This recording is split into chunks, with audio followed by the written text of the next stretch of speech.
কর্মক্ষেত্রে সুষ্ঠু পরিবেশ বজায় রাখার ক্ষেত্রে বলা হয়েছে যে মহিলা না বলে নারী বলতে এবং তুই এবং তুমি সম্বোধন বন্ধ করা।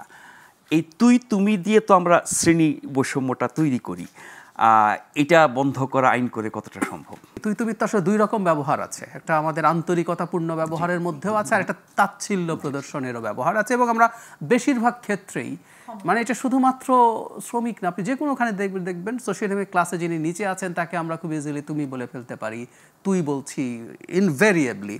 সো যখন আইনে আসবে এটা একটা সচেতনতার প্রাথমিক ধাপ আমি মনে করি, এবং এটাকে যদি ক্রমাগত সামনে আনা হয় এবং একজন শ্রমিককে যদি তার এই অধিকার সম্পর্কে সচেতন করা যায়, আমার মনে হয় ধাপে ধাপে কোনো কিছু আসলে র্যাডিক্যালি হয় না। এই জিনিসটা একটু যোগ করতে চাই, 5 আগস্টের পর আমাদের অনেকের মধ্যে স্বপ্ন দেখা ভালো কিন্তু স্বপ্নে বাস করা ভালো না আর কি। মানে অনেকে স্বপ্নে বাস করতে শুরু করেছেন যে বাংলাদেশ সব সংস্কার একসাথে করে সংবিধান আইন এটা সেটা সব ঠিক করে বাংলাদেশ একেবারে ইউরোপের মতো একটা গণতন্ত্র হয়ে যাবে।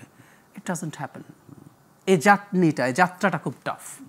ফলে আপনি আইন করবেন, 5টা ফ্যাক্টরি মানবে, কোনো একদিন এক ফ্যাক্টরিতে তুই বলার কারণে কোনো একজন শ্রমিক কিন্তু প্রতিবাদ করবেন, এটা নিয়ে শ্রমিকের চাকরিও চলে যেতে পারে, আমরা জানবো না, কোনো একদিন এটা মিডিয়াতে আসবে, শোরগোল হবে, তখন দেখা যাবে অন্যগুলোতে ছড়াবে। এভাবেই কাজটা হয়, ধাপে ধাপে হয়, গ্র্যাজুয়ালি হয়। কিন্তু বাংলাদেশে শ্রম সংক্রান্ত আইন তো আর কম নেই, এগুলোরই বা কতটা সুফল শ্রমিকরা পাচ্ছে?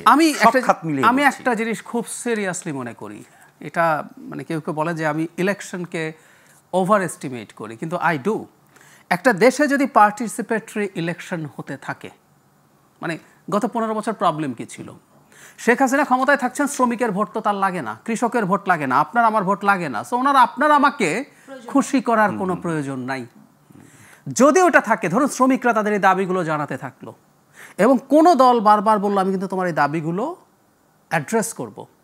গৃহকর্মীদেরকে কোনো দল যদি বলে আমি তোমাদেরকে মানুষ হিসাবে বিবেচনা করি এবং আমি তোমার শ্রমের স্বীকৃতি দেবো, তোমার একটা ন্যূনতম মজুরি আমি ঠিক করব, গৃহকর্মীর সংখ্যা কিন্তু লক্ষ লক্ষ অনেক দেখবেন, এবং তাদের পরিবার আছে, দেখবেন ওই মানুষদের ভোট পেয়ে যাওয়ার সম্ভাবনা হয়।